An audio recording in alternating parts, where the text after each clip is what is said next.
We are in West Berkeley, just off of Ashby and Interstate 80. Well, this is a mixed-use light industrial zoned area, which does help us because we can do the kind of artwork that we do. You know, you can do painting anywhere, but doing metal sculpture and machine art actually does require a light industrial zoning. This is shipyard. This is a facility we've built for large-scale mechanical and kinetic art. People that work on a scale that tends to be difficult inside typical art studio warehouse type situations. So we build a ring of containers around an 11,000 square foot lot, leaving the whole center open, kind of like a Zocalo. Everyone has their own personal shop inside the containers, and then the center part is a communal build space. These containers can be stacked 9 high on a ship, fully loaded. I mean, I'm like looking at a container right now, so it's like the empty weight of a container is about 5,000 pounds, and then you can load it up to almost 50,000 pounds total. So, like, you can put 45,000 pounds of stuff in there. The containers are really nice because for $300 you can get an 8.5 by 20 foot shop, but access to a big yard, which, you know, in the Bay Area is impossible to find a shop with a yard. Some of the modifications we have taken here are, you know, we've put in some windows. Well, it is a metal container. They can actually get really hot. You know, the windows help with that because you can keep them cracked and you'll have a breeze in there and it doesn't build up heat quite as badly. Yeah, there are a couple of reefer containers, refrigeration containers, and so they have a built-in refrigeration unit in the back end, and it just blows cold air in, and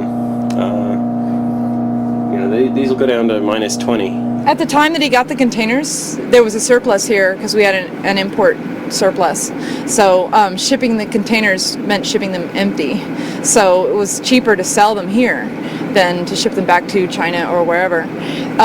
Right now there's actually a shortage in shipping containers because a lot of them are in Iraq, and China's now buying them up for steel as well.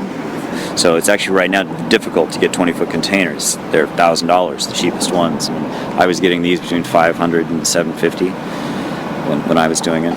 So right now the price is high, but the price will go down again. I mean, we didn't really know that we were going to end up with this. I just bought a bunch of containers. It was going to be me and then some friends, and then we started moving the containers around, and they're like architectural Legos, and it just kind of, the design came out organically, and ultimately is kind of an obvious design. It's a square. There's been other things like this done, and it's actually, there's several of them in Europe.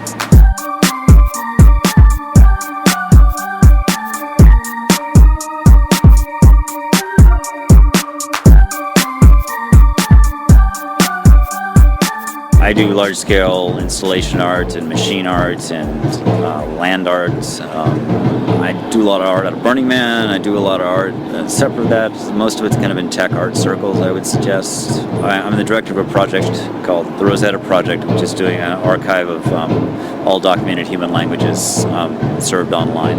rosettaproject.org. What I do, I make water fountains on fire. So I have a water fountain, and I just float a little bit of fuel on the surface of the water, and it makes the water fountain look like it's on fire.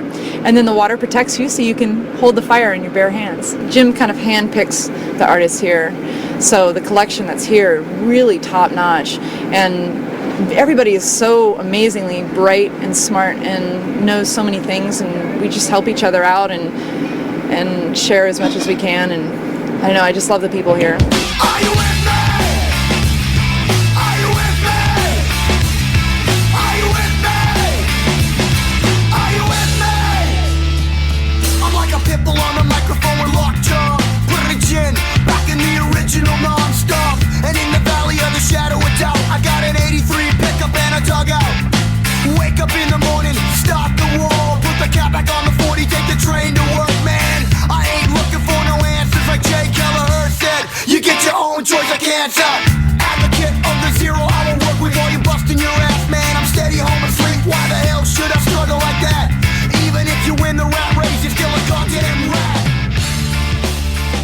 It's fun for all of us because it's a very unusual architectural space, and it's configurable. So I mean, we have this gigantic forklift that we just move stuff around. Like we don't like how things are, where our buildings are right now. Okay, we move them.